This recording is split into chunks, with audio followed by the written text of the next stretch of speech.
The call of the Hogs can be heard all the way to San Francisco. You're listening to Pod at the Palace with Curtis Wilkerson on Inside Arkansas.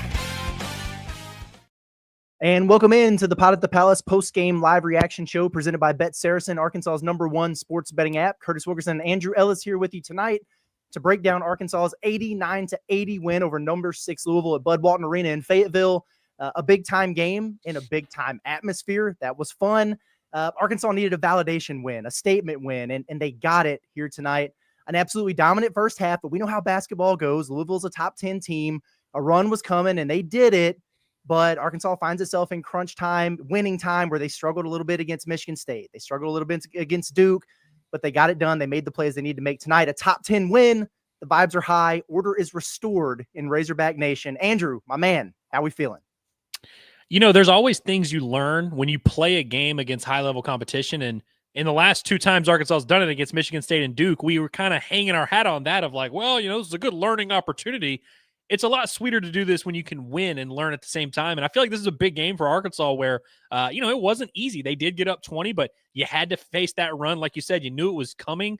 I think it was very effective for Arkansas to go through something like this.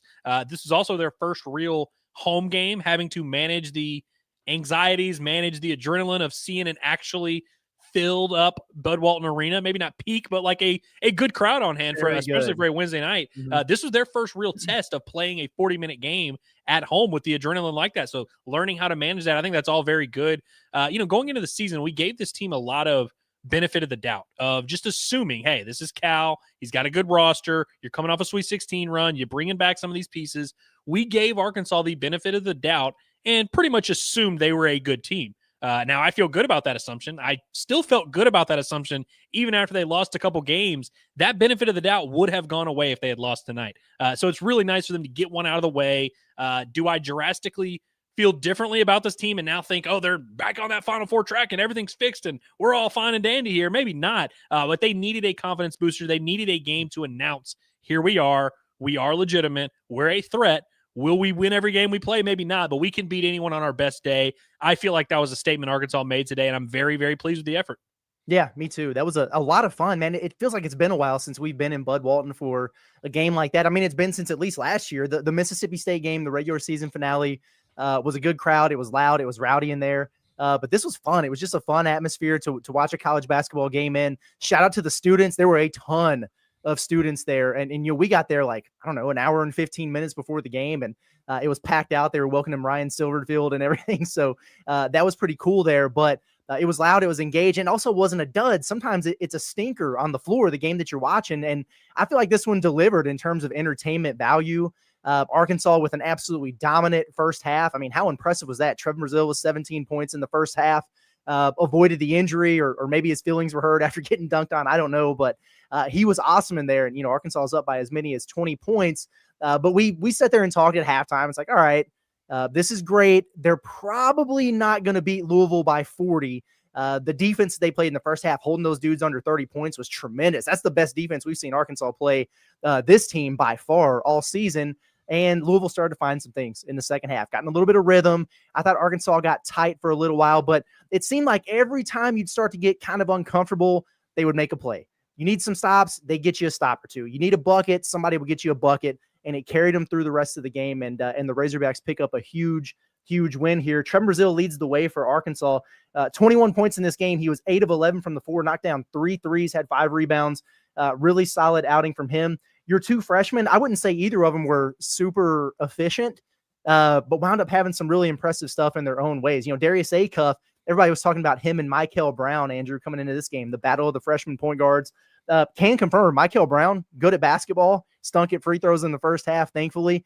Arkansas couldn't keep him in front in the second half, but Acuff finishes 17 points. He was 6 of 18 from the field, but he had 10 assists in this basketball game, but then he had 4 turnovers, so a little bit up and down with him. Leak finishes with 17. He only got 10 shots up. I thought Louisville did a good job of making it difficult on him to get those off. But you look up at the end of the day, and he goes 8 of 9 from the free throw line. And Arkansas gets it done. You have 1, 2, 3, 4, 5 guys in double figures. Billy Richmond had 10 in this game. Malik Ewan, 12 points, 9 rebounds, and 17 minutes of playing his ass off out there. The dude got after it. He played hard, made some huge effort plays, got some huge offensive rebounds. Low key, maybe the unsung hero for Arkansas in this game.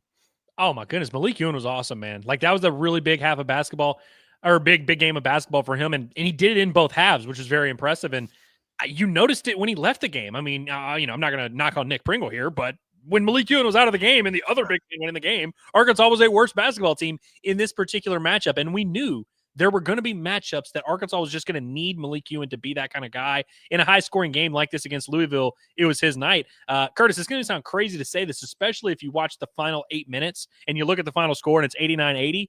Arkansas won this game because of their defense. They won this because of the tone they set in the first half on the defensive end. We knew Louisville was a big-time three-point shooting team. We know that backcourt really likes to take them, and really, that's 80% of their offense. Their backcourt having the threat of three-point shots and basically just creating offense. Arkansas made it really difficult on them, did not give them a ton of clean looks. I thought their rotations were a little bit better. The way Arkansas played in the first half allowed them to take control of the game in the first half. Arkansas only turns the ball over 5 times, and those kind of came in bunches late. You went like the very large stretches of the first half with only 1 or 2 turnovers. One of them was on that inbound there. And I think you had a travel call. But like Arkansas played like 16, 17 minutes of the game. Great defense, weren't giving up threes, were rebounding really well. They were up 6 or 7 boards at halftime.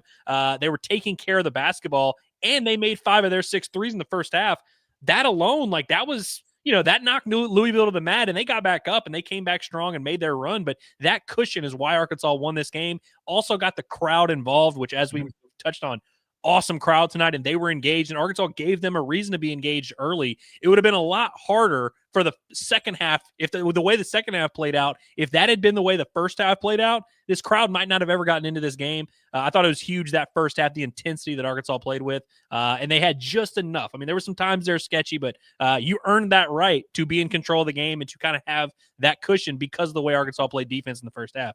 Yeah, that was a lot of fun to watch. Super fast-paced game. And it's fascinating to me because you look up at the end of the night and Louisville had only 8 fast break points as fast as they played. Arkansas only had 8 fast break points. If you'd have told me that, Arkansas came into this game, Andrew, 3rd in the country in most fast break points. They were averaging almost 25 a game, and they were scoring in their half-court offense quite a bit, which was fun to see. But yeah, defensively, that was really impressive. You're right. Like you see, okay, well, you gave up 80 points. How great were you? Well, keep in mind that Louisville came into the game averaging like 96, and I think they were the 4th highest scoring offense in the country. They're averaging 36 three-point attempts a game. They got 37 off, but the difference is they were making 13.3 a game, and Arkansas held them down to 8.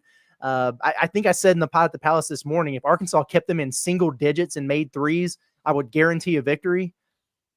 Well, there you have it. The other beautiful thing about this is, Louisville's they're not the most physically imposing team on the interior, but they're good, a really good offensive rebounding team. I think it's because you jack so many threes and it's a bunch of long rebounds. It just kind of come back out there to you. So for Arkansas, it wasn't about, you got to crash the boards. You got to be more physical. You got to be smart about it. Like if they're hoisting threes, you got, like your guards have to crash in the right way. You got to stop a little bit shorter. You got to be smarter about your angles to go get it. Look up at the end of the night. I knew that Arkansas was rebounding well, but out-rebounded Louisville by 10, 46-36, 18 offensive rebounds and 27 second chance points for Arkansas. Where the hell has that been, man? I love it. That is my biggest takeaway from this game is the way Arkansas rebounded. Absolutely. And this is just a much more ideal stylistic matchup because Louisville kind of plays into what Arkansas does. And on the other end, it's not like Louisville's running offense through their post guys. So Arkansas's bigs, it's not like they're exerting a ton of energy for the most part on defense. And honestly, with the way Louisville does things, it allows basically 3 defenders on Arkansas's court at any given time to just stand there. You get to just stand there and take a possession off, which I honestly think was huge. I mean, we've seen 2 games this year where Arkansas kind of ran out of gas down the stretch. I think that was very helpful. I mean, having their offense where, after 6 seconds, the ball's going up a lot of times. And we saw in the second half, they were getting down and getting shots off. But I thought defensively, what Louisville was doing allowed Arkansas to kind of stay in the game. They didn't attack Arkansas's weaknesses. And so it was just a lot more ideal matchup. And so is Arkansas really going to be out-rebounding teams consistently? Maybe not, but in this particular matchup, you got to see Arkansas's big man actually be a little bit of a threat against Louisville, which is what we've been calling for all along. Yes. We look at Trevon Brazile and we look at Malik Ewing, and we know they're never going to be bruisers. They're never going to be these tenacious, anchors defensively. But you do, like in a matchup like this, when other teams have to account for their offense, which they had to do a lot of. Thought Arkansas's offense ran great with Malik Ewan. They look a lot better out there, man. I don't even know how many rebounds Trevon ended up with, but Malik Ewan, like you said, 4 or 5 offensive rebounds in a matchup like this, like that is absolutely massive. And so I don't know if like maybe this is just a great matchup for Arkansas, but I think it's a big confidence booster to play against one of the most dangerous teams in the country, and they're worried about what your guys are doing to them. You saw the way they were defending Malik Thomas out on the perimeter. You saw the way they were blitzing Darius Acuff every chance they get. Louisville was terrified of Arkansas tonight, not the other way around. Arkansas did such a good job defending the three-point line, made it look way easier than it is, man. It is an absolute MFer to defend a team like this for 40 minutes without getting caught 6 or 7 times throughout the course of a game. So I've got the box score pulled up now, looking at it here. Malik Ewan had 7 offensive rebounds. 7? Sheesh. How many rebounds total? Like 10? He had 9. Just missed a double-double. 12 Goodness. points, 9 boards, 7 offensive rebounds. Where have you been my whole life, Malik Ewan, man? That was really good to see, man. Good Making on a him. lot of effort plays, man. And then, the passing, I don't know if he ended up with maybe just 1 or 2 assists, but when the ball's in his hands, defenses have to react a little bit differently. Yeah, no, they certainly do. Yeah, Acuff. So, okay, Acuff played 36 minutes. I was just looking at that real quick because I was wondering how it went. Acuff played 36. Trevon played 32. Billy 27. Leak 25. Pringle 22. And so it was DJ only 19 again, and then Malik Ewan played 17. That's highly efficient for 17 minutes, man. That's crazy. Shout out to Billy Richmond. Arkansas was plus 20 in his 27 minutes of this basketball game today. Now, he tried to piss it away at the end of the game with the crazy turnover there when they had already broken the press, and then he fouled a three-point shooter. Maybe questionable on the call there, but you don't even want to be in a position where you can get whistled for that. Whatever. Arkansas got the win. I feel good about it, man. Fun game. That was a lot of fun. We needed that. I want to give you credit for something. Nothing was forced in there at Bud Walton Arena tonight. It was all organic. Hog call, hey, we know when to do it. We don't need somebody with a microphone to yell at us and tell us when to do it. The Arkansas Razorbacks chant, great. We know when to do that. We don't need somebody to come out there and scream at us in a microphone. That was really good. And I felt like the crowd could really feel the moments in the game. It would get quiet, but it was almost organic where everyone would stand up in unison because you knew something was about to happen. That's what I've missed so much about games at Bud Walton, because when it's rocking like that, it's so special. It's so hard to beat Arkansas in there. And that was a hell of a lot of fun. If that's any omen for what we're going to see come SEC play, when you got good teams coming in every night, Arkansas is going to be a wagon at home, man. They really are.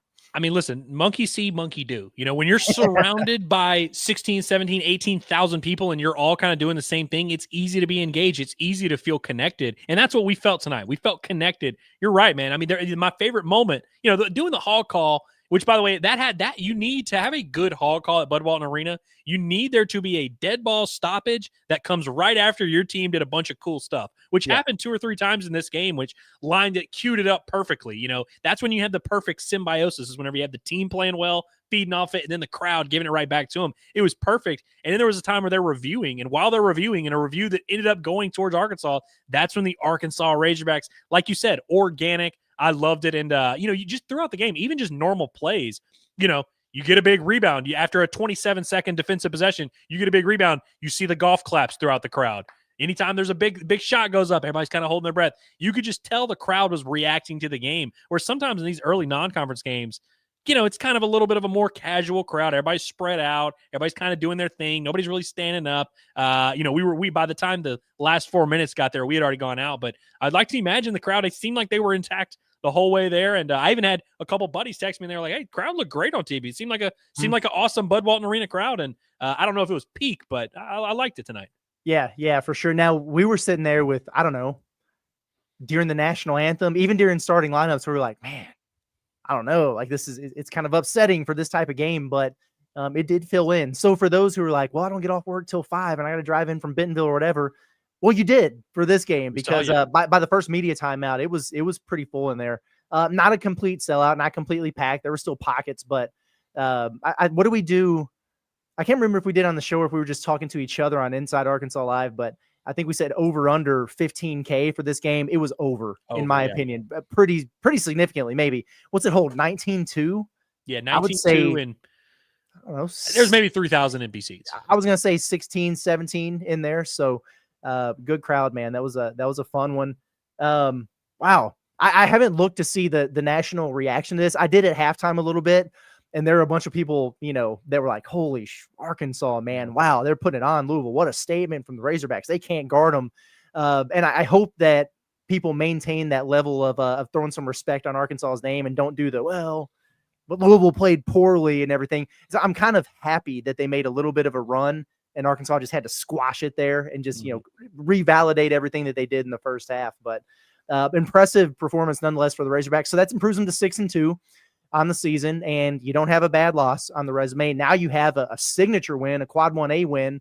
So we'll see where Arkansas is at. Not that it matters all that much right now, but in the net, like, what does this do for you?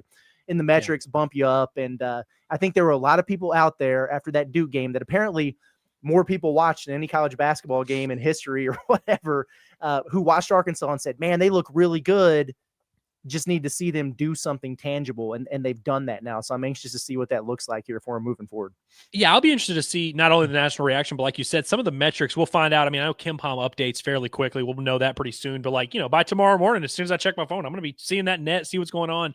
Because I do think we have very high expectations. And like I said, we came into this year thinking Arkansas was going to be good. So tonight almost feels more like a relief of thank God we're still good. Thank God Santa Claus is still real here. But for a lot of national guys who were very more skeptical on the Razorbacks than even we were after these first two losses, I think tonight was maybe a nice little eye-opener for them. And for the metrics, I asked you at one point, I was like, you think Kim Palm's just going to explode if Arkansas actually wins this game by 15, 20 points? Because the margin of victory does matter. And I know 9 points maybe doesn't feel that big, especially because you were up 20. Winning by 9 compared to winning by 1 is pretty big, especially when it's a net ranking and it's a team like Louisville who's not going to get any worse in terms of metrics. Like, they're going to play a pretty solid schedule. They're going to have some big wins as well. I think that's going to age well as well. And so I think that gives you it just kind of raises your floor, gives you some breathing room a little bit with the metrics, which Arkansas certainly needed. Yeah, winning by 9 in a game that that the computers had you losing by 3, at Ken Palm, or winning by 9 in a game that the computers had you losing by 7, according to the BPI. That's good stuff there from Arkansas for sure. I can't get over the defense that the Razorbacks played in this game, man. And Michael Brown, he wound up with 22 points. But they really made him work, and they shut him down in the first half. Second half, he was getting downhill. It was pretty impressive, some of the baskets he was making there. He's super talented. I mean, he's going to be a lottery pick. No doubt in my mind about that. I saw some people earlier in the chat that were saying he's overrated. No, I don't think so. I think he's properly rated. He's pretty good. But Arkansas did a good job on him, like 7 of 19 and 2 of 13 from 3. So he winds up with 22 points or whatever, but you limited his assists. Like, he got half of his season average, and you're able to keep him at 2 of 13 from 3. He's a guy that can rattle off 7 or 8 on you in a game. Conwell, they did a great job on. This is a dude who's averaging 20 a game, and he was doing it on like 46% shooting from 3. They were great on him. 15 points. He's only 4 of 16 and 3 of 12 from 3. They made his life hell, and they fouled him out of the basketball game. So those are 2 guys there that make up one of the most dynamic backcourts in the country. And I thought Arkansas did a great job on them. And then the key to that too is sometimes you'll do that, and then some random guy, your 5th starter or some dude comes off the bench and hits you for 21. And you're like, well, what the hell? That didn't happen in this game, thankfully. So nice work by the Hogs.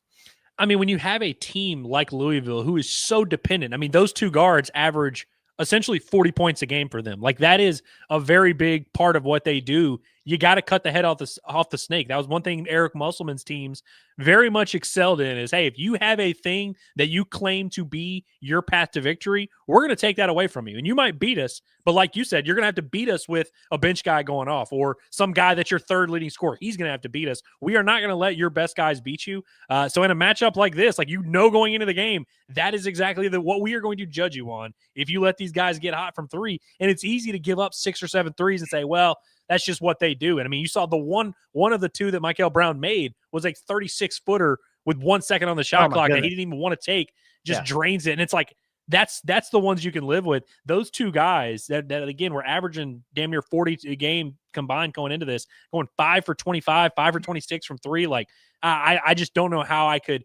I know you gave up 80 points, but given everything we know about this team and their DNA, like, I don't know how you can ask for a better defensive performance. And I think the second half was a little misleading because Arkansas clearly knew how much cushion they had, and they laxed up a little bit. And I wasn't thrilled with it, but it's not like Louisville just really went out there and punched them in the mouth for 50 points. Right. Yeah, exactly. It would, we get a little bit tense and then they'd make a play. I did think it was interesting, as soon as you could feel it at all, I think they cut it to 14 or something in the first few minutes, and Cal ran out on the court and called that timeout. I'm so glad he did that. And I don't even know if they even made a play after that, but you get them over there and it's like, hey, wait, snip, snip, snap, snap, wake up, boys. What are we doing here? Kind of moment, because he hasn't done that in these past games. The next thing you know, it's like an 11-0 run in 90 seconds or something. You're thinking, what in the heck just happened? So they were able to avoid that in this game. I remember sitting here after the Duke game last week, and we were just kind of trying to process what the heck happened there in the final few minutes. And I looked over, and one of the things that stood out to me is that current trends portion of the box score. And it said Duke, 5 of last 5. They made their last 5 shots. Arkansas, 0 of their last 5. Well, I'm looking at that today here. Louisville, 1 of their last 8 field goals. And the one that they made was that Isaac McNeely fadeaway, kick his leg out, 25-footer that he cashed home.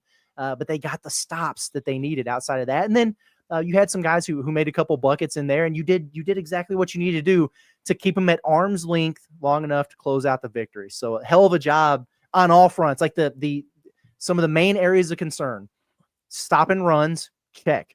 Executing and getting the job done in winning time, check. Rebounding the basketball, check. 3-point defense, check. So all these areas that we've been a little bit worried about Arkansas, how is this going to progress? This is like the next step in the evolution of this team. I thought they performed well in all of those tonight. So good on them. And there's still meat on the bone for this team to improve. You look up and they were good in the turnover department and everything, but they only shot 42% from the field. They only attempted 18 threes and made 6 of them. They did a great job of getting to the line and cashing in, but still better basketball yet to be played. And that's something worth saying when you just beat a top 10 team by 9 points. Yeah, I think another important part of this game, and at one point in the first half, you looked up, Trevon had I think at one point Trevon was tied with Louisville at 14-14. He had 14 points. They had him. Carter had a couple nights. I think all 5 of his points came in the first 3 minutes of the game. So there was a stretch of this game where you're looking up and you're like, man, Malik Thomas hasn't even made a shot yet. Darius Acuff has 2 points, and Arkansas has a 14-point lead. You kind of just knew, man, these freshmen are going to get going later. But when I think about this team big picture, we all know in our hearts Arkansas's season is going to end up being determined in middle of March. These freshmen are going to be on a very big stage against a very good team. They're going to need some help from their teammates, and we'll see if they get it. But Arkansas's ceiling is going to be determined by how these freshmen handle these tests. You look at the numbers and you say, okay, Malik Thomas had 17 points. Awesome. I think he was 4 of 9 of the field. Kind of looks like a good, efficient game on paper. Darius Acuff, he had 17 points, 10 assists. I know he didn't shoot it well, but you look at that and you're like, oh, man, so the freshmen were awesome in this great test. Not really. They were good and they made plays down the stretch, especially in the second half. There was an 8-minute stretch where both of those guys just kind of took over every single possession for Arkansas, Acuff in particular. But they made some mistakes. There was a stretch early in that second half where I felt like Acuff kind of lost his feel for the game, lost the tempo a little bit. It got away from him. The fact that he was able to go through that, get it together down the stretch and make 3 or 4 key plays, do what he needed to do down the stretch in that winning time, like you mentioned, I think that's just as valuable than it would be if Arkansas had just won by 30. I think they learned a lot more in this game, and so I just continue to see these guys go through tests and come out of the other end of it better, and I'm excited to see them continue to do that moving forward. I mean, there's a lot more of these tests that they're going to have to go through, and you can just kind of see them figuring it out. You can see the wheels turning a little bit in those freshmen's heads as they're getting a little bit more comfortable, and we know they're capable already.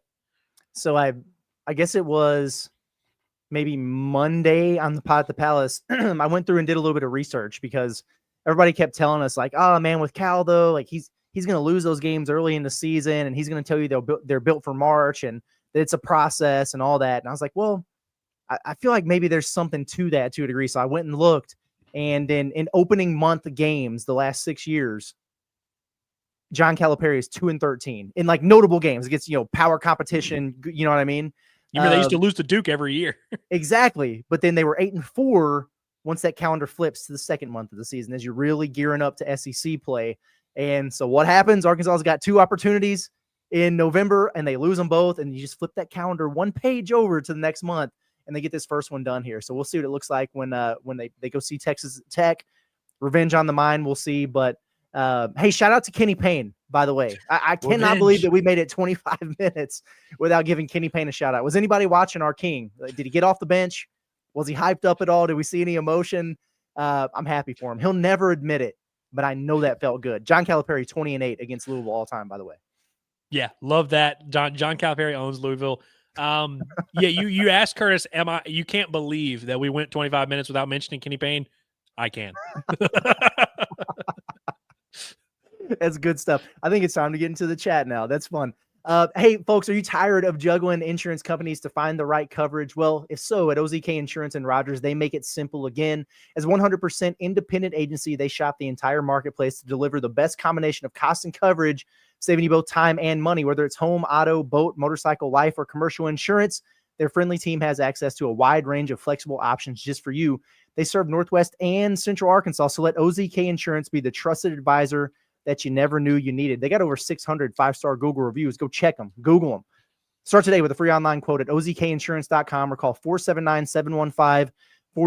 It's OZK Insurance, protection made simple. Also, a shout out to our sponsors over at Bet Saracen. I tell you what, there were some props that you could have cashed in on in this basketball game. I'm upset because I recommended one from Malik Thomas that involved going over 17.5 points. So, you just missed there. But if you took my advice on that Malik Ewan, over 7.5 points, over 2.5 rebounds, don't disrespect him. He owns Louisville. He got it done. And you can get it done if you go check out what they got going on over at Bet Saracen. They've got this no strings attached special where new users can bet $25 and get $125 instantly. All you got to do is download the Bet Saracen app by clicking, actually don't click link below, scan the QR code. This is 2025, man. And use code INSIDEAR to get that $125 instantly when you bet your first 25. It's Bet Saracen, Arkansas's #1 sports betting app. Okay. Before we get into the chat, Curtis. Yeah. Now this is a mini spoiler. I'm sure John might pull up some clips later, but Daniel She gave us a little bit of a spoiler of the press conference. He says Cal is lecturing the crowd about rooting against other teams, says it's karma, and eventually you'll start losing. Which, I'm sure he's referencing the overrated chant. Which I actually am on his side. I hate the overrated chant. But it takes away from what you just did. Yeah. The win we just pulled off, it is not as impressive as it seems. That is what you were saying to the TV audience when you chant overrated. But, all class from Cal. Yeah, exactly. You can hype up your team without knocking the other guy, even though we do knock the other guy every now and then on this show. Right. Yeah. I mean, come on now. Okay, let's see here. Let me know if you see anything else from a press conference standpoint or tweet standpoint. Listen, this is dedication right here, folks. In case you're wondering, there is no producer John, there is no intern Cameron. We're in this together, me and you. And so far, I feel like we're fully functioning. But if it gets off the rails in here, it's not our fault. Blame everybody else besides us. Okay. By the way, the chat is disagreeing with us. They like the overrated chant.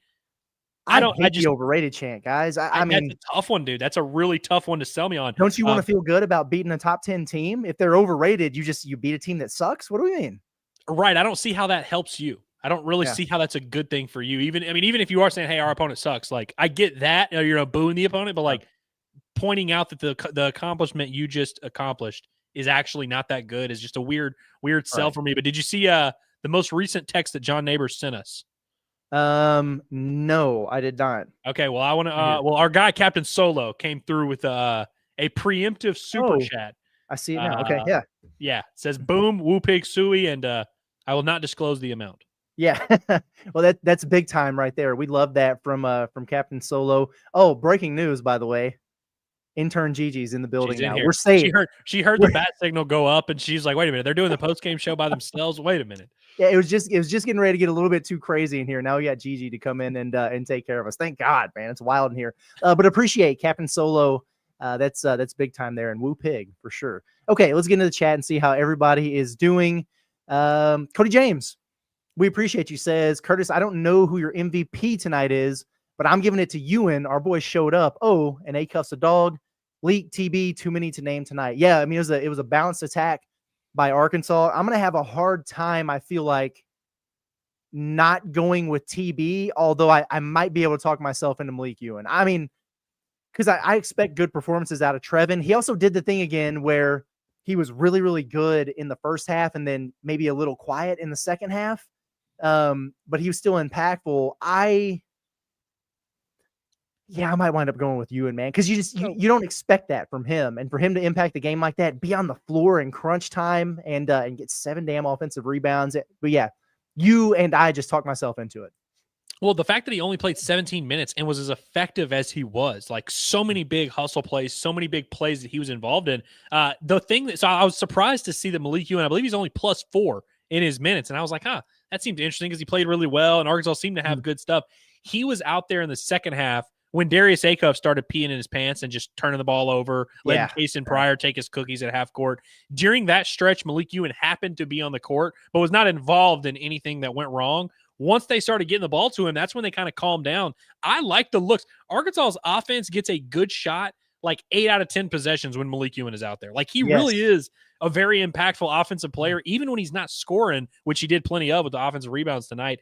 Just such a good passer, good vision, and he's one of those guys. I mean, you know that the Khalifa kid for Louisville. Every team in college basketball, you have to have a big that can get those cutters and hit those passing lanes. And Malik Ewan is that for Arkansas. And teams have to be like when the big catches the ball and you know he can score, but also every single guy on the floor is now a candidate to get a wide open layup. It's a big threat.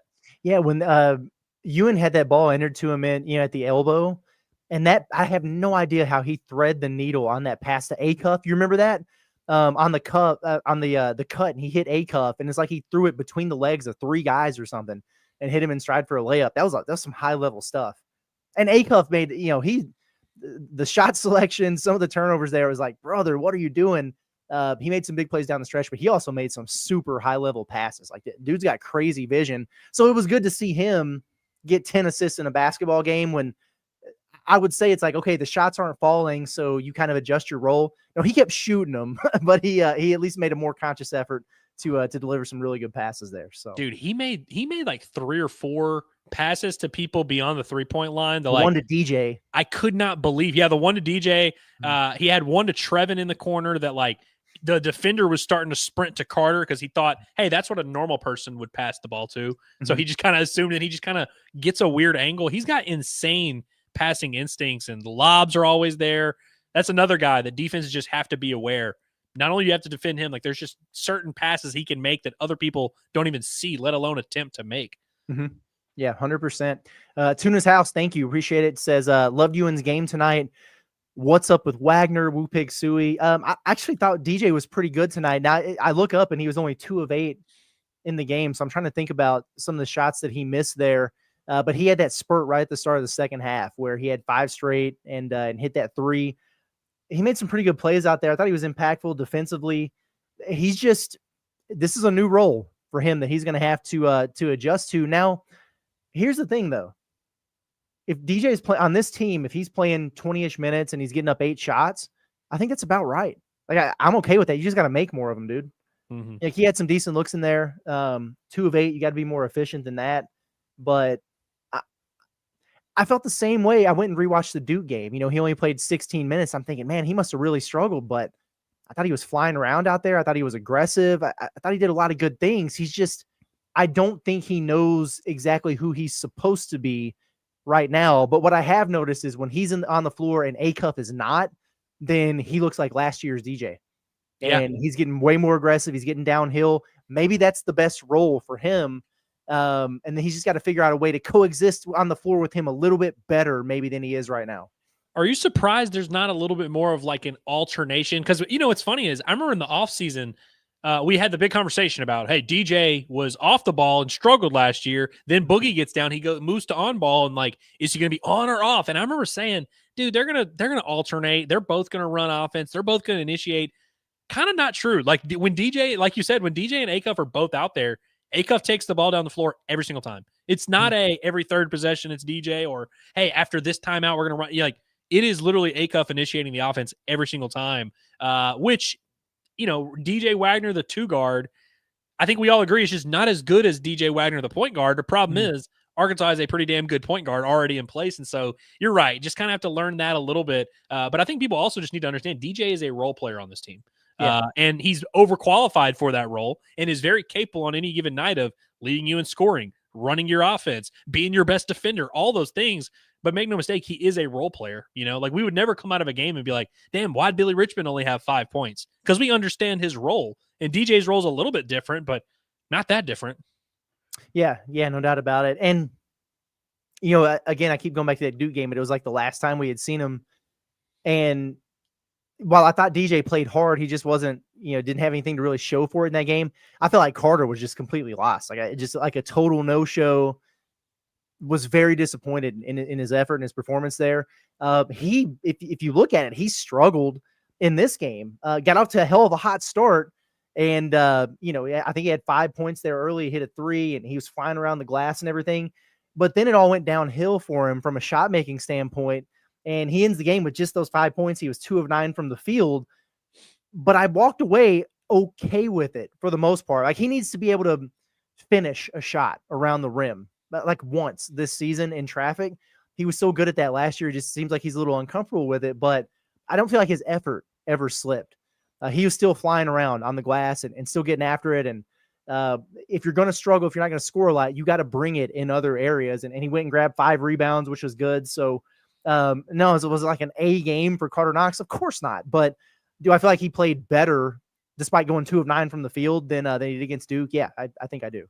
I would agree with that. And I mentioned to you at one point when he got taken out of the game at about 5 minutes into the game, he was the first sub. I think they subbed Billy Richmond in for him. That was the first sub of the game. And the reason they subbed for him is because he was completely exhausted in a good way. What does Cal always say? Hey, don't just play and be out there. Like, play your minutes and play them. And then when you get tired, I'll give you a breather. We'll give you a breather. And that's what he did. 2 possessions later, Carter goes back in, but he was playing so hard. That first rotation, it kind of was different after that. It's kind of like a big man that just needs to touch the ball like every few possessions just to stay engaged. I feel like Carter just kind of, and he got his touches, but I wonder if maybe that had anything to do with it. He's just one of those guys like kind of needs that fast break layup every now and then, needs that spot up 3 every now and then. Yeah, I think so. Filthy Tom says, how the y'all get home so fast? Well, we have to leave early to get back here and do this show, and it's not ideal. In the Natty State year, we were able to just go live from Bud Walton Arena, and that was awesome. And it's not just because things are weird over there right now, but they don't let anybody do that. They've really cracked down on that stuff. They do not believe in live streaming or podcasting or anything like that. Like they don't recognize it as real. So you're like not allowed to go live from Bud Walton Arena. So anybody who does a post-game show has got to dip out of there. And I live right down the road. Andrew's a little bit further out, but we just leave at one of the late media timeouts and get back home. That way we're ready to start things up as soon as we can. So I would love to stay there until the end, but people say, oh yeah, well just start it later or whatever. But people have come to expect it right at the end of the game. And I also know it would impact things. If we started 20 or 30 minutes after the game, not as many as y'all would wait around. You'd find something else to do. So, well, I mean, and also part of the fun of this show is the raw reaction side of right it. Away. Yeah. I mean, listen, would it be more ideal to stay there? Yeah, but it really honestly isn't like too big of a hassle. Curtis lives close enough to leave at the under 4 media timeout. I live close enough to leave at the under 8 media timeout, and we just make it work. And honestly, the timing worked out perfect in this game. Yeah, it definitely did. There has been some games where we're getting home right as the buzzer's sounding. We're like, all right, go on. Exactly. Yeah, I have no idea what just happened the last minute of the game, but yeah, we're going to talk about it. Joffre, we appreciate you, says, Ewan isn't just out of jail. He beat the case. Has Malik Ewan escaped the allegations? I think he has. I don't 3 games in a row. I don't even think Malik Ewan is an NBA candidate anymore. Wow. I like that. We'll see. I like that a lot. But it's so refreshing to see. It does. You're right, man. It changes the dynamic of what Arkansas is able to do offensively when he's in there. And I didn't have any major issues with his defense. And listen, would I like him to grab more defensive rebounds? Yeah. Do I also like that he grabbed 7 offensive rebounds? Of course I do. So I thought he was good in there, man. And doing what he did in 17 minutes, that's highly effective and highly efficient. So Garrett doesn't care how good TB played. Ewan's the MVP. Thanks to Andrew that Thomas over 14.5 on Saracen was free. Was that 14.5? Yeah, that does seem low, but that's what you can get it at. Yeah. And what's crazy is Malik really had to work for it. He had to get some of those free throws. He shot 9 free throws in the first half. He had 11 points on 1 made field goal in the first half. So it's kind of crazy that bet hit even on a game where Malik Thomas wasn't even that big of a factor in Arkansas's offense. Yeah, that's crazy. Wow. Hazelwood, appreciate you, buddy. It was good to see you, by the way. We got to sit by him for about 4 minutes. Yeah, it was good. The vibes were high there. Yeah, we saw a good handful of people who. You got to see our boy Logan. Yeah, man, it was good. It's good. We saw. Should we talk about it now? Sure. It's become a running bit on the show of John going to the bathroom and running into people. Well, John ran into some people in the bathroom today. It was me and Curtis. We were just, Yep. we had taken different cars. We hadn't seen him, and we just saw him in the pisser. To tell as old as time, John Neighbors having interactions in the bathroom at Razorback sporting events. So nothing better than an unexpected bathroom interaction with one of your closest mates. That's right. I thought you were gonna say, "Hey, we saw Scotty." We did. We did see Scotty. We had a great conversation with Scotty Amal. That was awesome. Yeah, it was very cool, man. Good to see him. God, I forgot how many people we saw tonight. You're right. Yeah, it was wild, man. It's Lanky says the under 3-minute defense was incredible. Yeah, it was really good. And they gave up a couple offensive rebounds there late on some long 3-pointers, which it's going to happen. But yeah, that was good to see. Again, Louisville made one of their last 8 shots, and that was after I felt like they made 15 in a row, at one point in the second half, just getting downhill and everything. But yeah, they tightened up when they needed to tighten up. So it was good to see. Let's see. We got JP Sullivan is back with the turkey strut. Is he the inventor of the turkey strut? It's got to be the inventor of the turkey strut. I've missed those, man. Those were a lot of fun. I always look forward to them. Last year, he's turkey strutting all over his room. Woohoo! Feels good, fellas. Yeah, absolutely feels good. Curtis, I think you said it the other day. You were like, dude, I want to be able to turkey strut after a postgame show.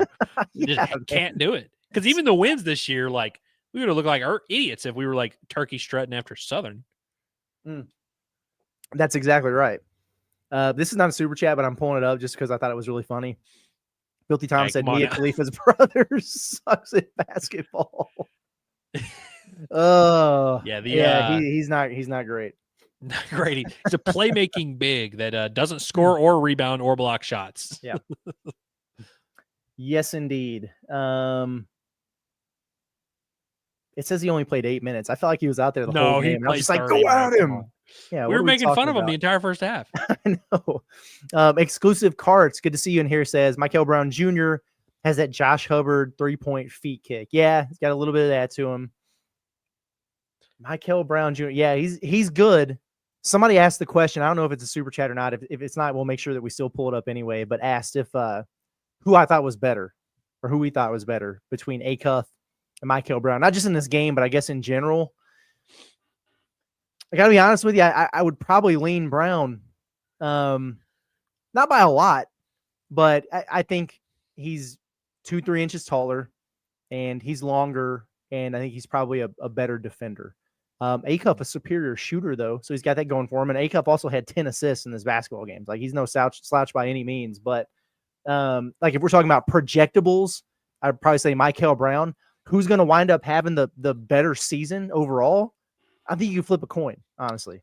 The thing I like about Acuff is he can do so many different, he can score and create shots for others in so many different ways offensively.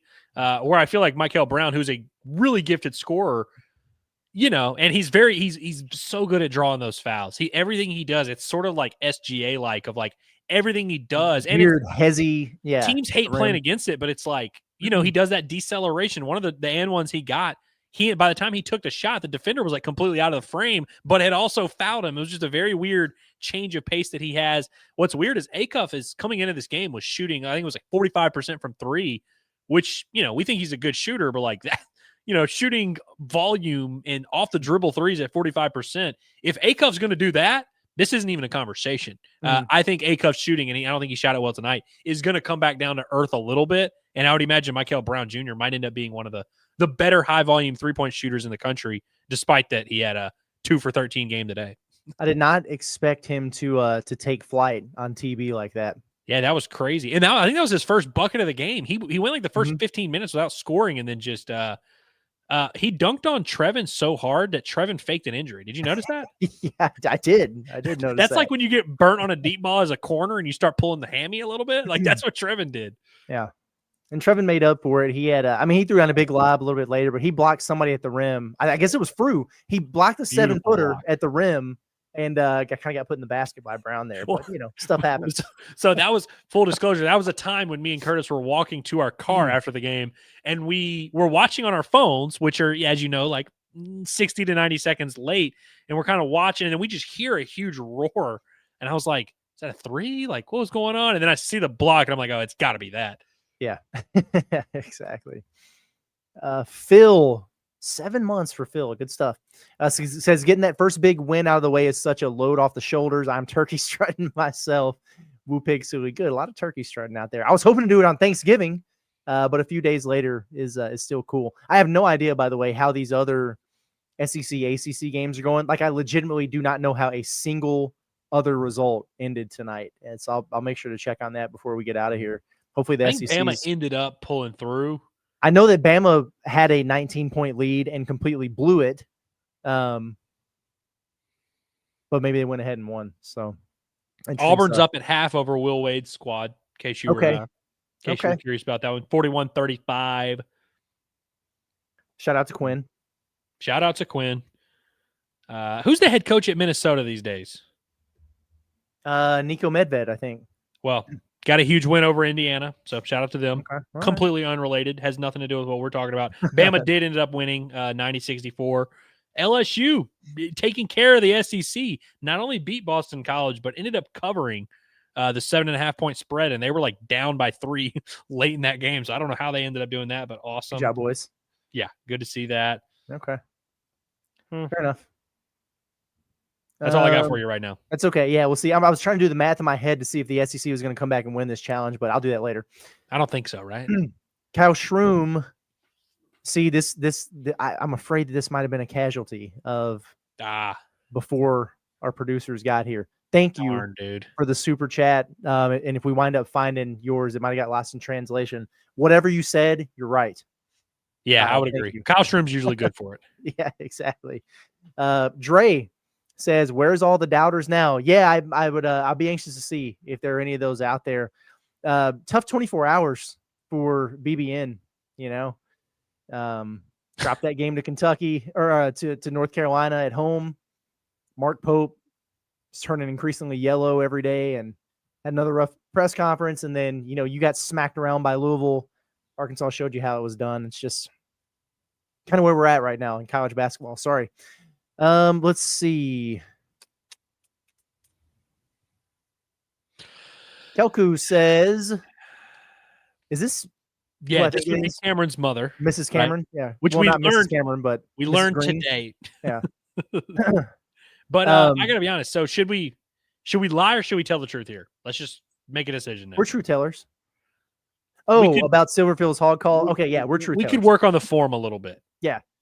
Hey, he had everything right except he was too quick with the raise. He was just he started up here. Yeah. His motion was gradual. Yeah. Not a rise up. He just went straight up like he was contesting a 3. Like he had some authority with the like it was he knew the cadence. He knew that when he was supposed to do things. He even did the Razorbacks.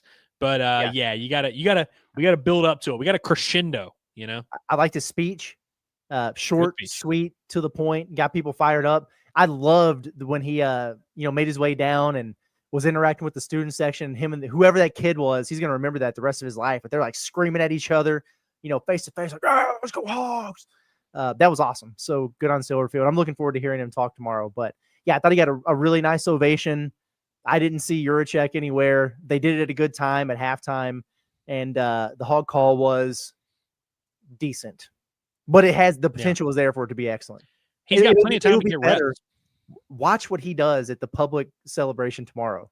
It's going to be infinitely better because he's not going to eat or sleep or drink until he gets it right, just like everything else. So, which is what he told us in his speech. He's like, "Hey, as soon as the plane landed, we've been working, and we ain't gonna stop until we are literally taking over this planet." and holding everyone hostage. That's pretty much what he said, paraphrasing, of course. But yeah, I would imagine he's going to show that he's coachable by tomorrow, nailing the hog call. T Razorback says, is Ewan on that Adu redemption arc? He's doing it quicker than Adu did, if I'm being honest with you. Definitely quicker than Adu did. Yeah. And he also has both feet, so that's nice. But I'm very proud of Ewan figuring out a little bit. It was pretty rough for the first few games there. And it wasn't an overreaction by anyone to be really soured on that because it was an effort thing. And the dude just looked like he didn't care, like he didn't like basketball or something. I don't know what was going on, but here's the thing now.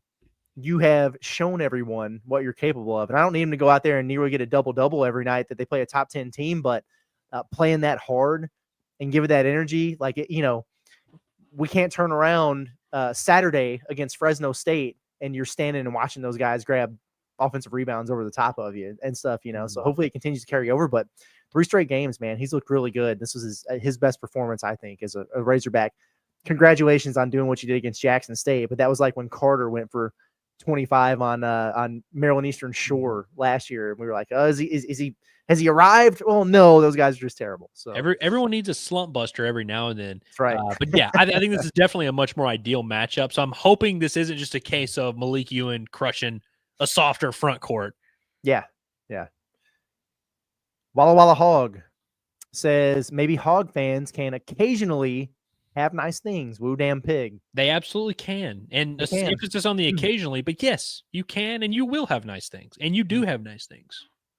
And it's okay to expect that. I mean, I think that's where we're at with this basketball program. And that's why, I don't know, maybe I was a little bit more frustrated than I needed to be after, the Michigan State game and the Duke game. It's not like it was the end of the world or bad losses or whatever, but this team is capable of doing some really cool things here. And them losing those games doesn't mean that they're incapable of it. Them winning tonight doesn't mean that they're going to. But I just wanted to see them validate what we think about them because it is real and it's in there. They've still got a long ways to go before they, max out and peak and everything like that. But this was good to see. And it's a big shot in the arm for that locker room. Even if some other guys are still trying to work through some things and figure some things out. DJ Carter looking at it going, dang, man, I'm struggling right now. I'm playing 20 minutes a game. What the hell? You can handle that a little bit better, and you're motivated to get back to work the next day at practice after you beat a top 10 team and feel like that. So it was good to see. Kyle Shroom says, Curtis, I know isn't this hypothetical, but do you think we beat Louisville on a neutral floor? Actually, yes, I do. I think I said, I never remember what I say on the pod versus with you guys on Inside Arkansas Live, but I felt like if Arkansas and Louisville played a 7-game series, that Louisville would win in 7. And after seeing the two teams play, I think Arkansas would win in 7. Like I think Louisville's really good. I think they've got Final Four potential. Their front court might hold them back from maxing out. But yeah, I think I might gun to head, hamburger to head, whatever you want to say. I would take Arkansas on a neutral. I would take Arkansas on a neutral, and going into this game, I'm with you. I don't know if I would have been super confident in that, but after seeing it play out, I do think this is a pretty, not ideal matchup, but in terms of the best teams in the country, this is one that Arkansas is actually suited to beat. I also would point out, we always argue about, is home court advantage, is it worth 5 points? Is it worth 10? So you could certainly make the argument, hey, Bud Walton's worth 10, you won by 9, so you wouldn't win on a neutral floor. I'd hear that. The only problem is that this game was never really Arkansas led every single second of the game. As soon as once they scored, I think they scored on the second possession, led wire to wire, got up by 20, and they got down to, I think it got down to close to 5. I think, yeah. It's not like this was one of those games where it's it was back and forth and one, it was a close game where one team pulled away. It was Arkansas led for every single moment of the game. And so I think that has to count. I don't know how you can see that and then be like, oh, no, but if this were on a neutral, Louisville would just start winning the game that they didn't win a single second of. You know what I mean? Yeah. No, I'm with you. 39 minutes and 30 seconds. Arkansas led in this basketball game. That's hard to do against a team like that. Hayden Ulmer says 3 thoughts. 1, Ewan plays hard. We don't lose. You're definitely a hell of a lot harder to beat. 2, Billy tried to kill a man tonight, ended up with 2 points from the stripe. He did try to put that guy in the basket. He did, yeah. Let's see, 6 of 6 from the free throw line for him. And Ewan was 6 of 6 until he got there in the last minute. He missed 2 after the game was already decided. Come on, man. But yeah, 8 of 9 from Leak. Arkansas was 27 of 35 from the line. It's despite having multiple over 2 stretches because DJ did it. Yeah, that's right. Interesting. Oh, and 3, McNeely needs to fire his barber because it wasn't working out for him. I couldn't see his head. I couldn't see the cut, so I don't know. I think it was he looked like military? He lived in the UK. Let's just say that. Oh, like kind of one of those cuts, like gotcha. like the toenail head a little bit. Gotcha.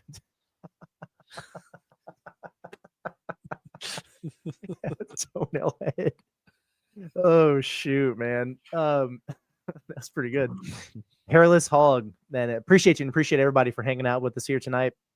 It says we knew how good this team was, and hopefully we get the respect we deserve now. No more fading the Hogs. Will Kentucky still be ranked higher though? Well, Kentucky will still be probably 15 to 20 spots higher than Arkansas in the net rankings. They will still be at least 10 spots higher than Arkansas at KenPom.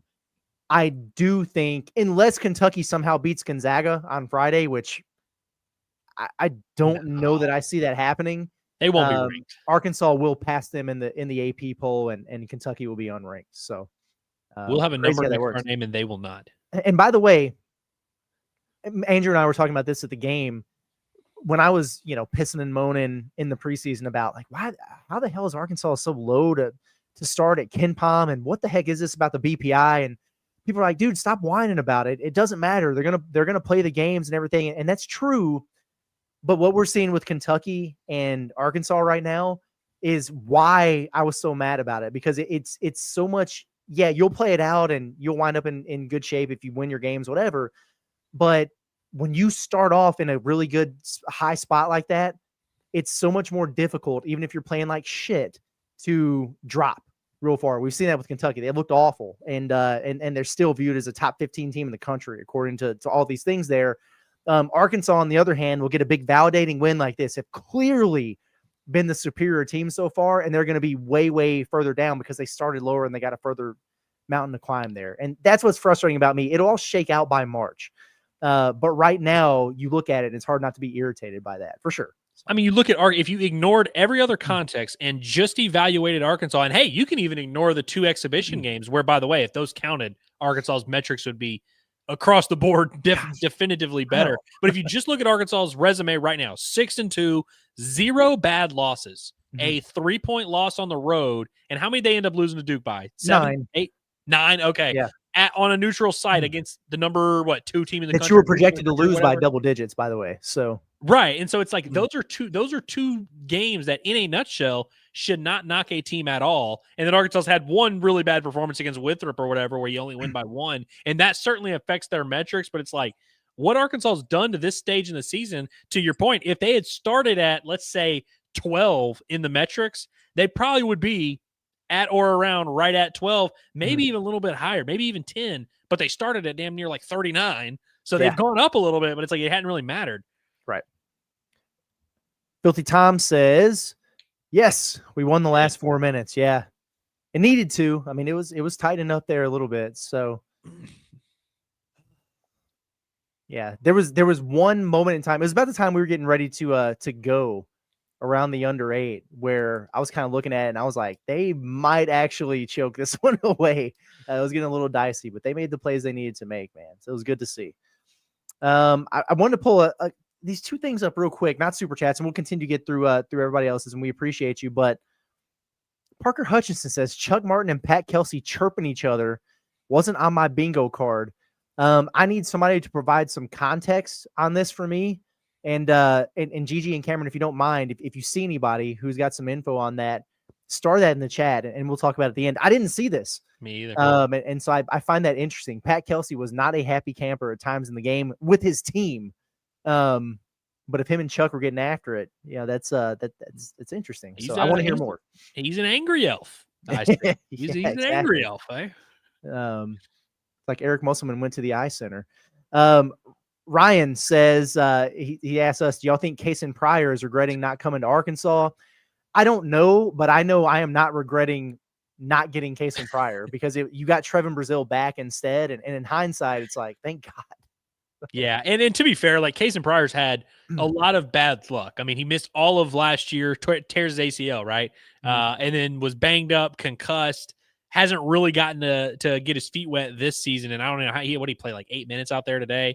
And he actually had a couple decent moments, but yeah, I'm with you. Like that's one of those things where sometimes it's good to not get what you wish for, because we all in the moment would have signed up on the dotted line easily for Kasean Pryor. Yeah, I think so too.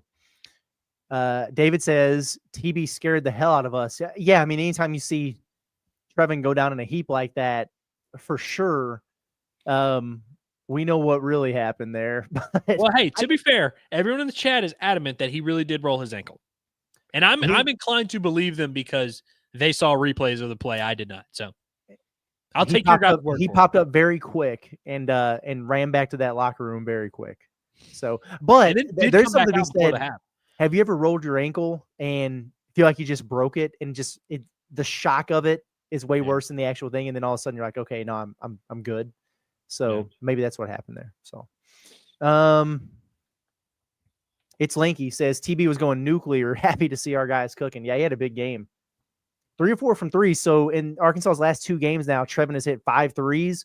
I think he was like 2 of 13 going into that stretch. And I was thinking, well, he's playing well, certainly better than he has been. But if he can get that 3 ball going, he can really take this thing to another level. And yeah, I mean, he did. That corner 3 is looking good, smooth. Curtis, I would even argue that even if I would be okay with him doubling his 3-point attempts. And I know that you may look at that and say, damn, 8 3-point attempts from a big man, like that's kind of crazy. If word gets around, which word is already out about Trevon Brazile, if word gets around that, hey, anytime he's even got an inch of space from 3, he's going to shoot it. Watch the way it completely changes the way teams defend Arkansas. I mean, just look at Arkansas's offense in half 1 compared to half 2. It was a little bit different. TB stopped shooting the ball, which I was fine with it. He didn't settle. He went and got some good looks, got some looks closer to the rim. But I low-key want teams to know, hey, if some of these guys, we only have 3 or 4 guys that can really shoot, but if any of them have an inch of space, that ball's going up. I would like, that's my one complaint from today. I kind of wish Arkansas would have taken more threes or made more in the second half. Maybe that's what I should say. Yeah, they were 1 for 7 in the second half. I think that's fair. Still games being played, so this will change a little bit. Arkansas moved up 8 spots in KenPom from this win. So, I saw 28 in the chat. Is that right? Yeah, 28. They're sitting at 28 right now. Kentucky at 15. Yeah, it's nuts. I mean, what in the world? They have more losses than they do numbers on their net ranking. Yeah. Like they're going to be a 12-loss team ranked 12th on the net. That's unbelievable. Yeah. Good for them. Louisville, I don't remember where they were at KenPom, but they're at 13 now after the loss. So Arkansas's up to 42 in adjusted offensive efficiency and 32 in defensive. So yeah, fair enough. Let's see. Where were we? Filthy Tom says overrated only works when we suck, which I understand what you're saying. Yeah. Even then, I still think it's kind of a weird chant. One of the other arguments that I heard in the chat was they said overrated is not saying that you suck. It just means that we should have your ranking. Gotcha. Which, like, I can that's a lot better than just like saying that the team sucks, but I still think like you could get there's a better way to articulate that message than chanting overrated. Right. Cody James says that A-cuff baseline pass to 3J Wagner, chef's kiss. Yeah, that was one of the better passes I've seen. That was really, really high level stuff there. Good on A-cuff. Was that the 3 that DJ did make? I think so. Okay. Yeah. Well, there was one where A-cuff was driving baseline and just whipped that thing out from underneath the rim to the perimeter, and DJ cashed it. So, let's see. Oh, I'll pull this one up real quick. Jeremy says, "What do y'all think about Billy's technical foul?" I don't know. I never saw a replay. I have no idea what he did. Yeah, I'm sure he earned it. If I know Billy, I would say that he probably earned it. I will say it is like it, Billy getting a technical, not cool, but like when it's an offsetting technical, I'm inclined to think that's a nothing burger. Yeah. I mean, obviously, if he had gotten a second one, he would have been ejected then. But like when it's offsetting, I don't really care. That means it's like nobody did anything too crazy. Mm-hmm. Let's see. Yeah, Smelliot. Sorry, I pulled that away. Says Silverfield may be a psycho. I'm sold. Hashtag all in. Listen, now here's the thing, because anytime anybody expresses themselves on the internet, we have to play the game of, are they being genuine? Are they being authentic? And they could go up to the press conference and say, "Hey guys, we want to take this program to the top." Oh, well, that's just what every coach says. Like, no matter what you do, you're wrong. I love the video of him like getting in the student's face, yelling, like that's real adrenaline, that's real energy. And that was before the crowd had been filled up. He was there an hour and a half before tip, firing up students. I like that. Timu Eric Musselman, man. That's what he is. Oh my gosh. I shouldn't say that because that's disrespectful. But but I also don't want to start saying he is the Eric Musselman of football, because then everyone's going to yell at me whenever they lose any game ever. Yeah, that's also true. G Razorback, appreciate it, says Malik should start over DJ. I go back and forth on this a little bit. I'm okay with Cal's explanation of we want a steady guard in our backcourt early in games to kind of get settled into the game.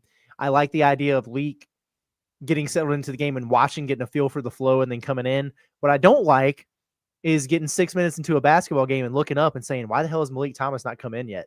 Yeah. Like he needs to be checking in before the first media timeout. 25 minutes. I know that's a fair amount. Not enough, bruv. Yeah. That I agree with. So if that means you got to start him to make sure that you get those minutes, then by all means. I will say this, I still do believe that the best version of DJ Wagner would be come off the bench. When you sub in, you sub A-Cuff out. Like that's your first rotation, and you run that second unit for your stint. And then A-Cuff can come back in, he can get Leak or whoever and give him a blow, and then you guys play together and you figure it out. But just ensuring early minutes where DJ Wagner is kind of running the show with his particular group, I think would go a long way for him, and maybe get him going a little bit earlier in these games. But I don't know that Cal's ever going to do that.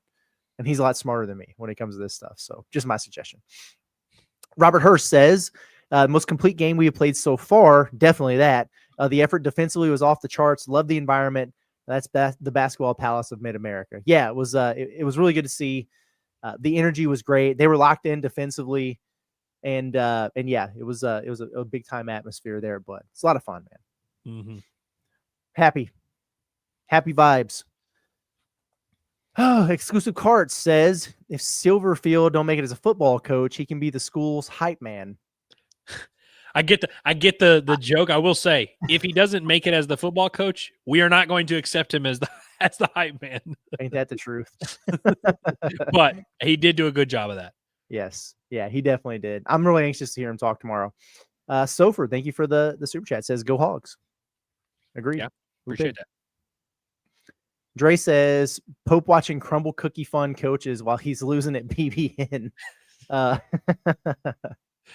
Yeah, man. Yeah, shout out to BYU for just being like, awesome basketball program. You got the best player in the country, the best freshman on your team. Your football coach is about to clinch a playoff spot, and he's turning down Penn State to stay there. Mm-hmm. BYU is the coolest place in the country since Mark Pope left.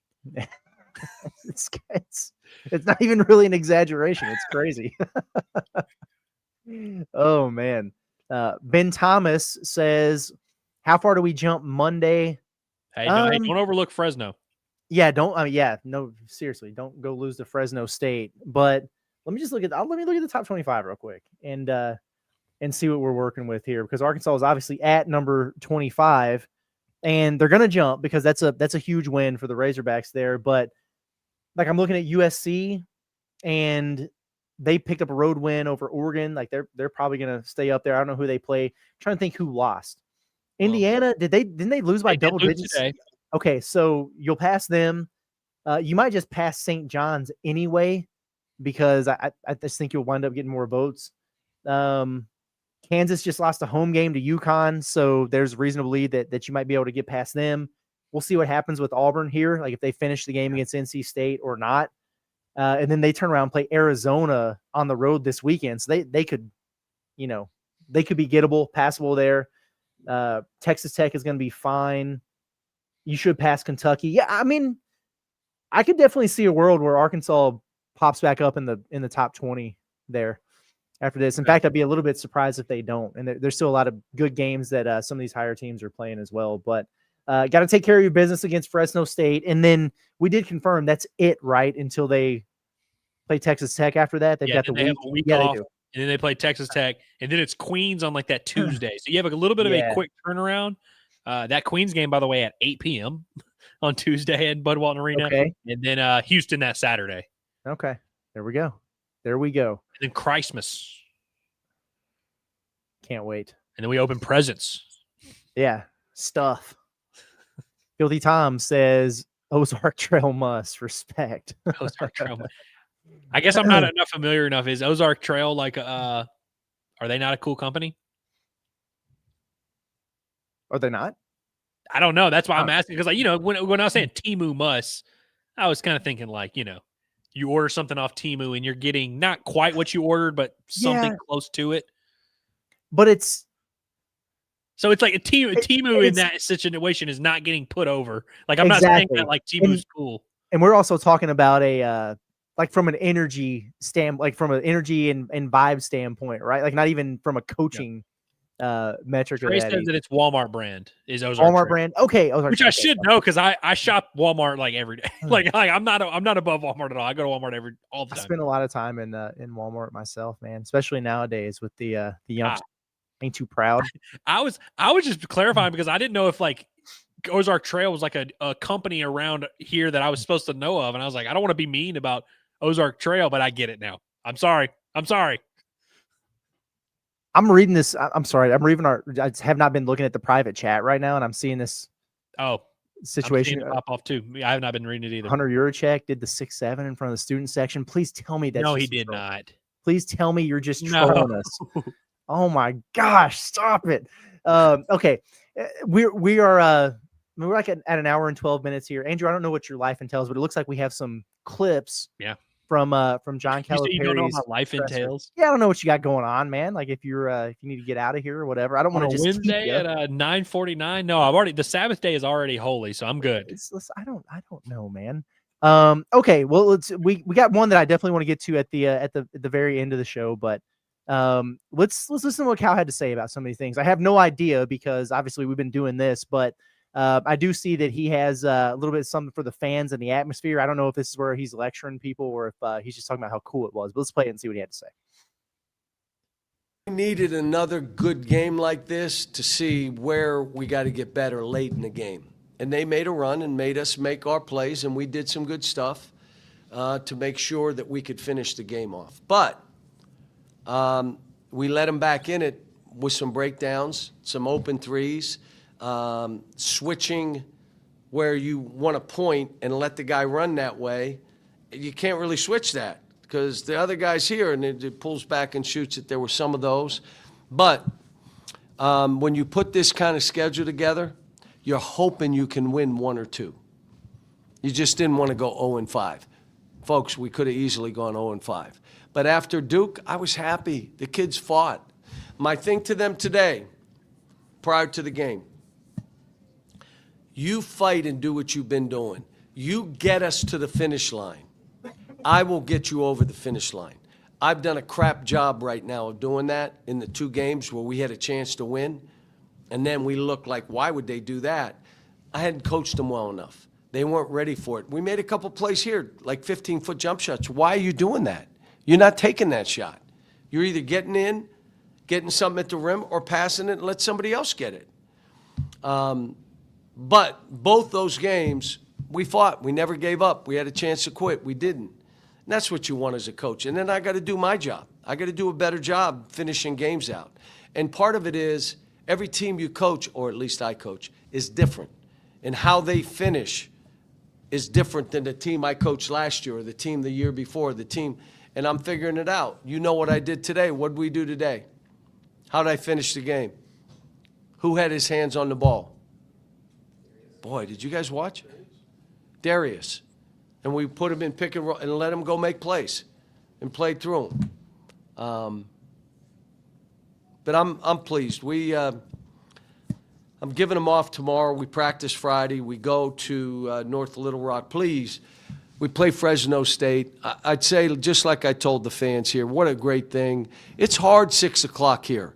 Many of our fans have to drive an hour and a half to get here, which means they have to leave work early, their kids out of school, whatever they're doing.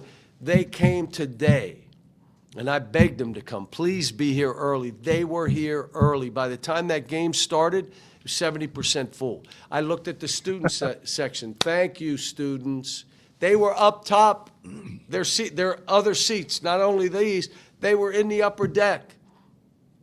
Now I'm saying to North Little Rock, come on now. Come out, support the Razorbacks, be there, make it an unbelievable environment. I love going up there. I love going to Dallas. I love going to New York City. Kind of love Chicago too. But you know why? Because our fans go there. Like, we had a ton of fans in Chicago. It was Thanksgiving Day, folks. And by the way, it was the highest regular season rated game. I know Garth's going to put this out in the last 30 years. Garth. The highest rated regular season game in the last 30 years was that game. So it seems like. All right. We get it. Oh, Did you hey. kick me out? Wow. Yeah, I had to get you out of there. Yeah, that was. I was wondering at what point we were going to get to the fans and the atmosphere. I was like, good grief. No, that's cool though, man. And he's right. They did show up in this game. There were so many students that were shoved up in the upper deck there. I wish we could. There's got to be a better way to facilitate that. Maybe that's something they can figure out next time they reseed or whatever. I don't know, but yeah, there were a bunch of students there, and you don't have to worry about North Little Rock, man. It will be packed. It will be packed in there. There'll be 13,000. And it'll be crazy. That environment's always awesome there, and it does not matter who you play. Yeah, I mean, Fresno's like on the upper end of some of the opponents they played there. I mean, we've watched them play Lipscomb. We watched. I mean, the game that they lost to Hofstra, one of the best crowds I've ever seen there in Little Rock. So yeah, they will definitely show up. Always can count on them for that. And yeah, I also love what he was talking about with they're going to Dallas next week. Hog fans show up there, and I like that. Hog fans are starting to have these little hotbeds that we can go to and make it a fun little environment there. I loved what Cal had to say about once again. I mean, talk about playing the hits. Hey, just get me to the finish line, and then I'll drag you across. I'll take you across that finish line. I love it. Right. He this last year's team, it's like a teacher that you have the same lesson plan every year. You just got to keep teaching it to different groups. You got to just yeah. It's like I remember last year when I was doing this exact thing in November. It's the same lesson plan, but this group hadn't learned that yet, even though it's half the same guys. Okay, we got a clip about Malik Ewan. I really am anxious to see what Cal had to say about Malik Ewan because he balled out. And, Cal has been a guy who has publicly challenged Malik Ewan to play harder and to give effort. And he's been on him hard throughout the course of the season. So let's see what he has to say here. I bet he's going to be overly complimentary. You ever interviewed him? No. Okay. So he said, and I said, okay, that's fine. Just watch it. And then watch it before you go to bed. Watch it the next morning. You know what he said to me?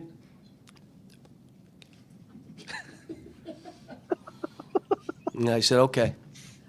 But I showed the team too, because I wanted them, and they joked with him. Like, where the hell is this guy? We're over here watching you fumble balls, one-handed, never get a tough rebound, and look at you. You mean you can do this? And he took it all great. But I've done it with other players. They really are playing well. I get the video so that I have it when they take a little dip. These kids are all fragile. I hope you know that. They're all fragile. A lot of it is there are people around them that have never been around college basketball players that are on them in their ears. You got to do this, trying to coach them, and all of a sudden they become a little fragile. They're getting paid. Now, am I living up to, now you're fragile? And it's my job to kind of have to do individual meetings grab guys. Are you okay? Talk to me. Tell me, try to get them to understand it's normal.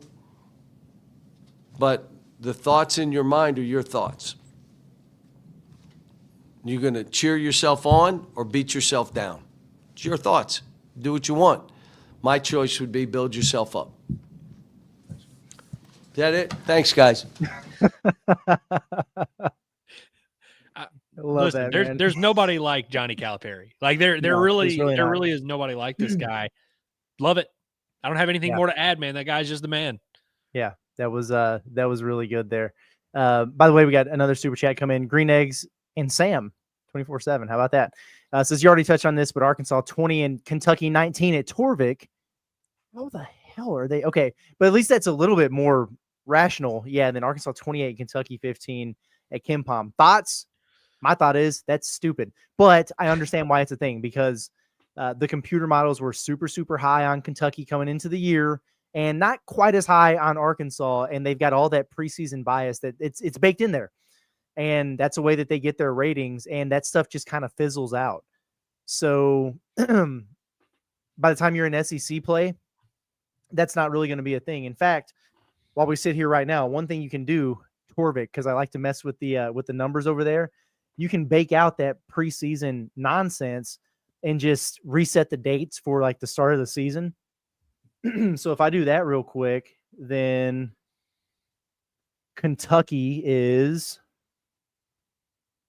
they still have Kentucky ahead of Arkansas. God dang, I don't believe that. 19th and Arkansas 27th. If you bake out the preseason stuff, which just doesn't make any damn sense to me. Whatever. Yeah, shouldn't have done that. That's not the way I thought that was going to go. Got to be honest with you. It's very interesting, but ultimately, and the reason why everyone is yelling at you preseason is because they say, oh, well, it is going to work itself out. It will, but it is kind of still frustrating. You just don't want to have to be sitting there going into these matchups being like, crap, we need to win because if not, the metrics are going to kill us. We're like that hitter that's hitting 268, and it's like that eventually the law of averages is going to play out. We'll get that batting average back up. We're one good weekend away from getting that batting average in the 290s. We'll be all right. Yeah. No doubt about it. Okay. And then, final thing here, as we wrap up today, it was just over a year ago that we lost our good friend, Bob Holt. Just one of the legends of Arkansas sports media. And we lost another legend earlier in the day today. And I guess we found that out shortly before heading over to Bud Walton Arena, but Nate Allen passed away. And so those of you who've been around and, following Arkansas sports for a long time, you know exactly who that is, but longtime columnist, one of the OGs, one of the funniest dudes I've ever met and just a hilarious guy. And did not like technology when we started going to the Zoom stuff. He used to get so frustrated at all that and would just crack us up with some of the rants that he would have and everything, which is really cool. One thing I always remembered about Nate was if he got called on these Zooms for basketball before me, I would always find myself in scramble mode because he would always take my question. But that told me our brains were thinking about the same thing. Always. It would never fail. And I'd be like, damn it, I got to think about something else now because I was going to write a whole story about this. But Nate got it before me. But a really good dude. And, he's a guy who'd been going through it for quite some time. But passed away, and they did a nice tribute for him at Bud Walton Arena, kind of like what they did for Bob. They had his seat staved, and the placard was there for him, and everything like that. But wanted to acknowledge that, and Andrew, if you have anything that you'd like to say about it, then you can do that. And it looks like Cal spoke on that during his press conference, and we'll play that, and then we'll get out of here. Love that. Yeah, Nate Allen. He's an OG. Like he's just one of those dudes that whether you knew him personally, whether you love him, whether you hate him, he was around. 52 years. Yeah, covering sports, bro. Like that is a long run, and that's the thing is like there's so many people in this business that come and go and that do whatever. Some people that do awesome stuff, some people that do whatever. But it's like you can always respect someone who's just there and that lives the grind, and nobody embodied that more than Nate. You're right, man. I'm glad that we were able to, as we were starting, like kind of started our journeys in this business, we were able to cross paths with him and have a few years there where we were working, not with Nate, but we're it's kind of a brotherhood there in the media when you're all working together. And I'll never forget being in Bud Walton Arena and him like just banging on his computer because he's so annoyed with it. Like, and he's just one of those real ones, and you could just tell how respected he was by everybody. And that was one thing when I'm coming in this business. There's all these guys, like I knew Bob growing up, and then I got to know Bob personally, and it was awesome. I knew Nate Allen growing up, and then I got to know him personally, and it was just cool as a person who grew up loving the Hogs and grew up reading all these dudes. It was always cool. And, they always say never meet your heroes. I haven't had a bad experience meeting my heroes when it comes to Arkansas media, man, honestly. And Nate is definitely one of those guys that just, you can tell the way that everyone who's been around him for a while feels about him. I'm glad they did something to honor him, man. Cause I mean, 52 years in the business. That's unbelievable. Like that speaks for itself. Yeah, no, that's really, really cool. And he'll certainly be missed. So, well wishes and prayers to his family and everybody that knew him. Again, like a lot of people in Arkansas media that have had close relationships with Nate for a long, long time. So thinking about them, but I want to hear what Cal had to say about it. And I think there's probably a little bit more to this clip, but I might just cut it off after he talks about Nate because we've talked plenty of basketball here tonight. Saying a prayer for him at Mass in the morning, and I'll take communion with him in my, I need to get a picture of him so I know who I'm praying for. We lost two special ones in the last year and a half, haven't we? And it just kind of tells you how fragile this stuff is. And that's why I'm excited to be coaching here, be around the people I'm around, having this kind of team to coach. And I'll say it, everybody, you don't care about winning, you only care. Well, I'll be honest with you. Malik Ewing doing what he did today got me going more than the W. Because we got his life, our team, all the stuff, and what we did. Now, he did it. He performed. But I went back and I watched both Florida State-Louisville games last year. And I'm like, where's this guy? No fadeaways, no crumbling of the legs when I shoot it, no missing 2-footers. He balled and rebounded and played through bumps. I showed him the clip. I gave it to him. I said, watch it tonight, watch it tomorrow morning, watch it before the game. That's who you need to be. Now, because I'm that guy, I had to show the team. Look. So what it basically becomes is his choice. He can play that way or play like he's been playing. Does anybody want to play with him when he's that way? And what he did and how he did it, he's going to help us. He's going to help himself. I was happy with Darius, 10 assists. Malik is trying. I mean, it's hard. When you have been rewarded for bad habits and you're rewarded and encouraged, that's hard for young kids. But, at the end of the day, play of the game, what was it? Did you guys watch the game? You did? What was the play of the game? Won the game. One play. I knew it. You must have been eating a sandwich or something.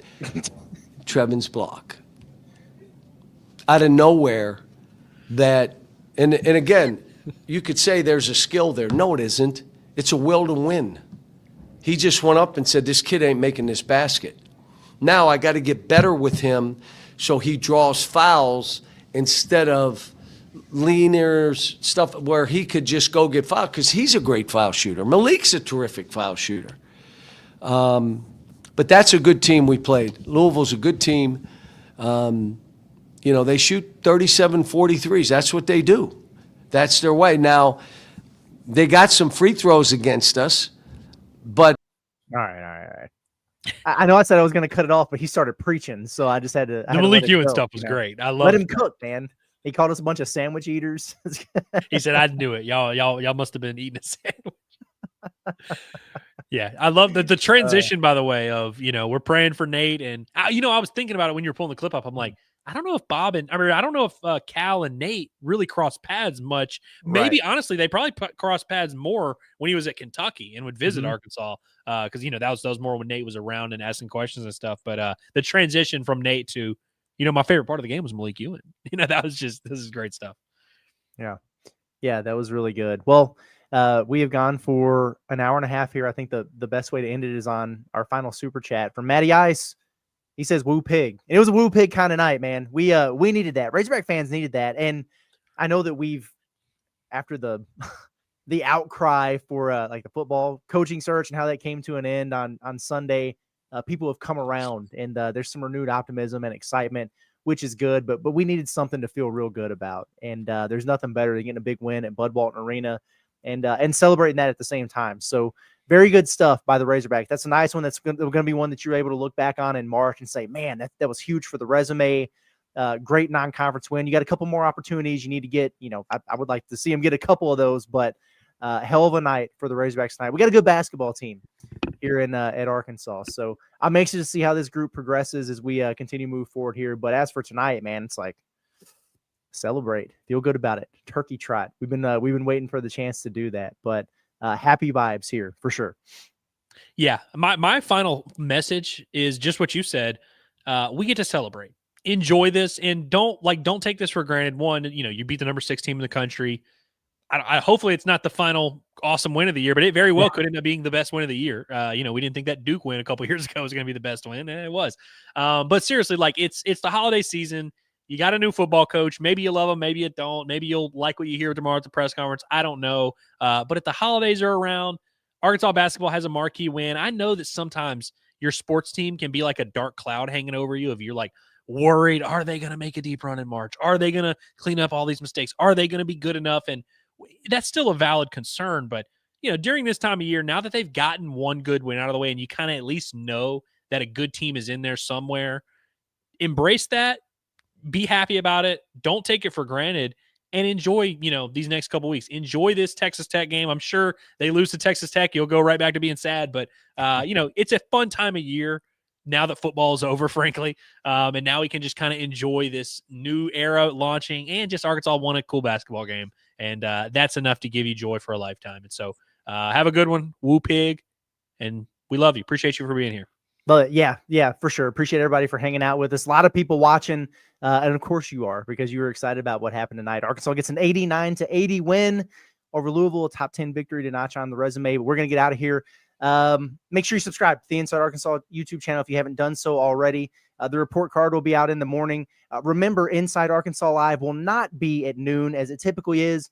We're going to go tomorrow evening. We've got the Ryan Silverfield press conference at 1 o'clock, and then the public celebration at 5. And once we got a little bit better idea of what that's going to look like, we'll let you know. But it's going to be a little bit later. Is there an echo in here? What just happened?